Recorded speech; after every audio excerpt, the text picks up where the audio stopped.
When I was about 6 years old, my father decided it was time for me to get an electric train for Christmas.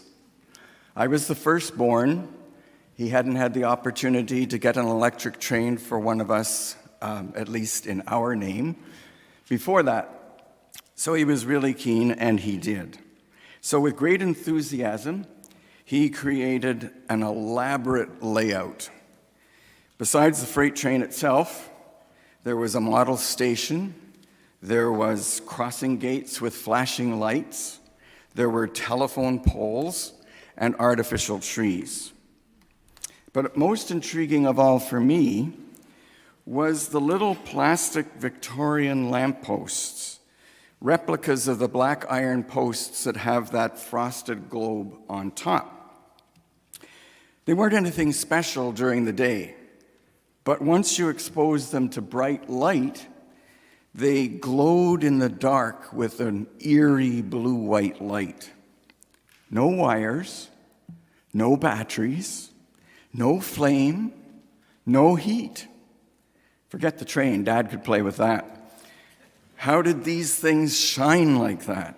I even took one to bed with me to take it under the covers in total darkness to see just how bright it was. And I discovered that I could actually see the palm of my hand if I held one of these little lights up close to it.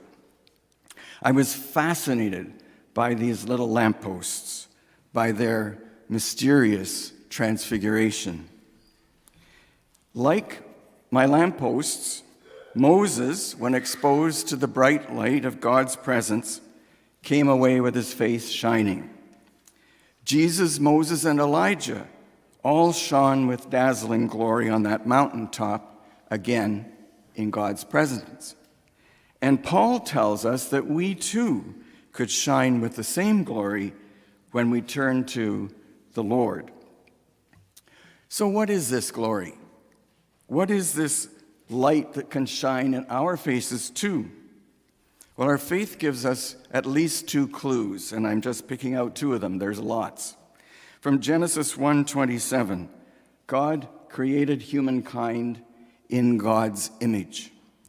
And the second one is from 1 John 4, verse 16, and there's many more in John's gospel in the words of Jesus. God is love, and those who abide in love abide in God, and God abides in them. So we're made in the image of God, and God is love and abides in us. And in Jesus, we get to see that love lived out in down-to-earth human terms. We get to see it as self-giving love. I need to do a little aside on what I mean by self-giving love, because some people hear different things. Self-giving love, by self-giving love, I don't mean self-denial or self-sacrifice, though it might come to that in the extreme. I don't mean always putting self last and everyone else first. That's not what Jesus was all about. He said that the second most important commandment of the two that sum up all the law and all the prophets is love your neighbor as yourself. So love for self, in a sense of self-acceptance, self-respect, has to come first. As I heard a senior say, advising millennials on CBC Radio 1 on Valentine's Day, she was, I think, at George Brown College, along with some other seniors who were there to talk to millennials about their experience with making relationships work. And what she said was, if you can't be happy with yourself, then you can't be happy with anyone else. We have to start with our attitude towards ourselves. So by self-giving, I mean giving to others of the best of who we are and who we can become. The best can be our gifts, our skills, our experience, even our thoughts and our feelings, as long as we remember that they're not absolute truth.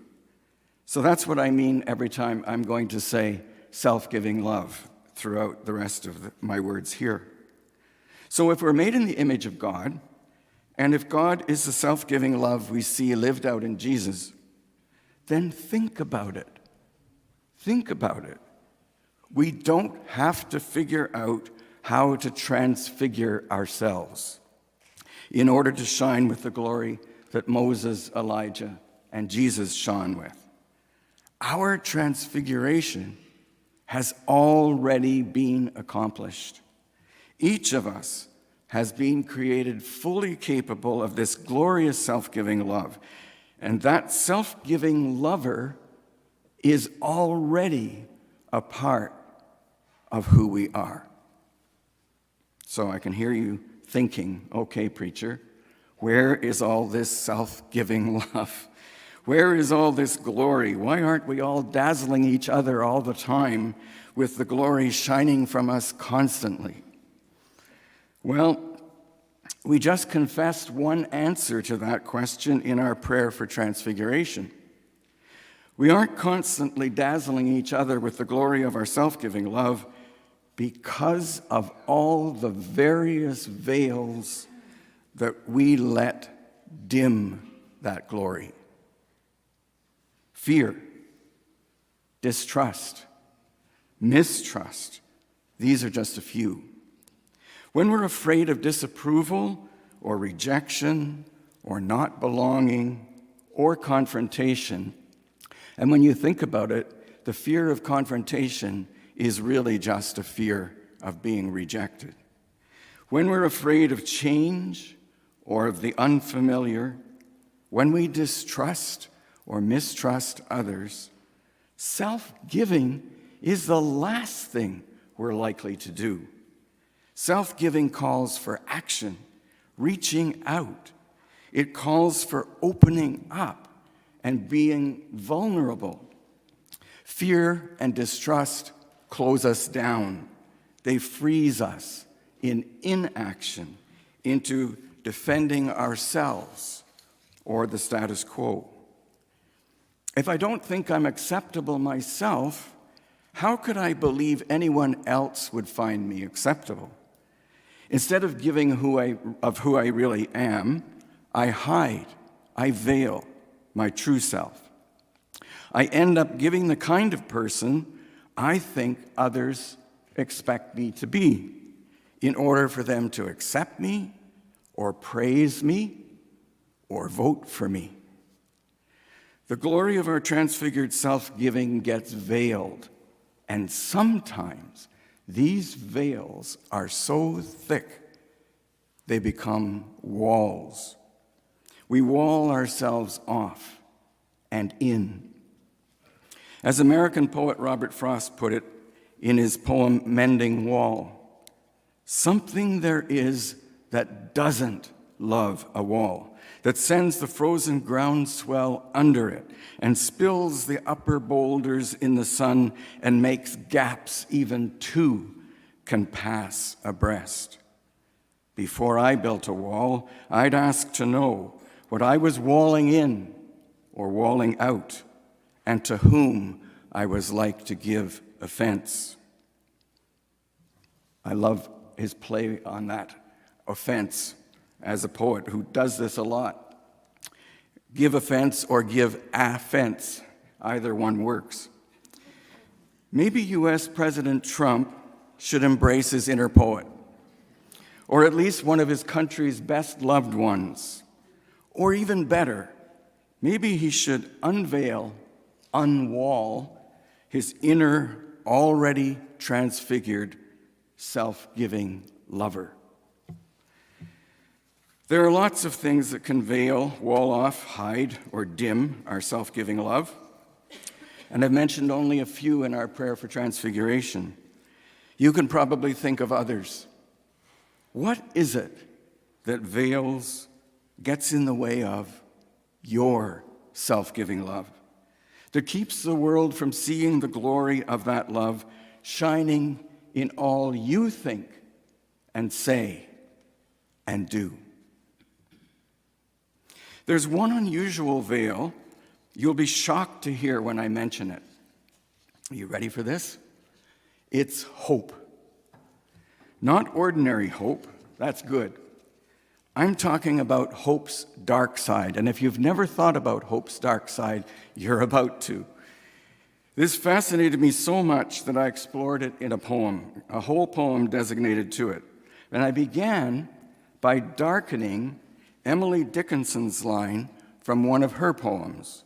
Hope is the thing with feathers that perches in the soul.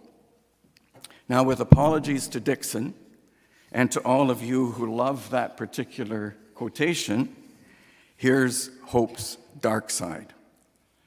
Hope can be the vulture that feeds upon the soul, leaving only passivity and apathy, idleness and inaction. We hope can be the pap we spout when we've lost all hope, when we try to veil our fear of taking action. We hope that climate change isn't really happening. We hope that greed cannot be the cancer consuming us. We hope that the gap between dirt poor and filthy rich will magically shrink when we soak it with our hopeful tears.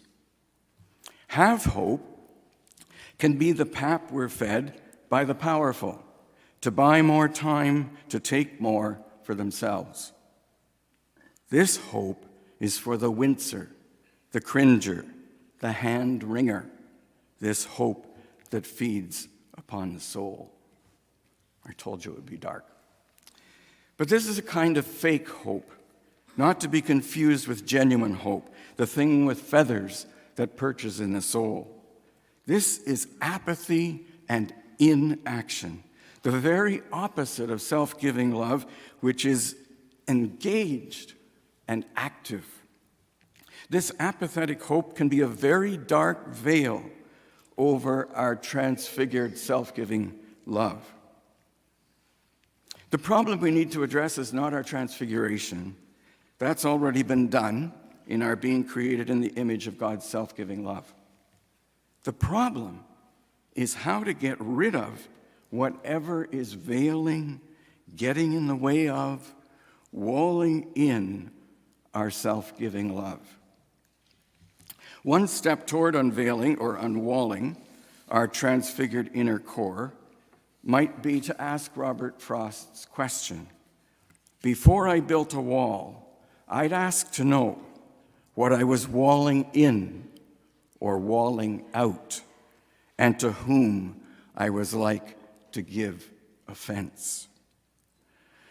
Another step could be to examine our fears, our distrust, our mistrust.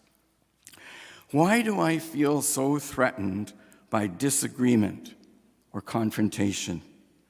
Why is my sense of self so fragile that I veil my true feelings, or I lash out to prove to myself I'm not feeling threatened, or to the other person that I'm not weak? What is it I don't like about the person staring back at me from my own mirror? Got you on that one, didn't I? But we need to think about that too.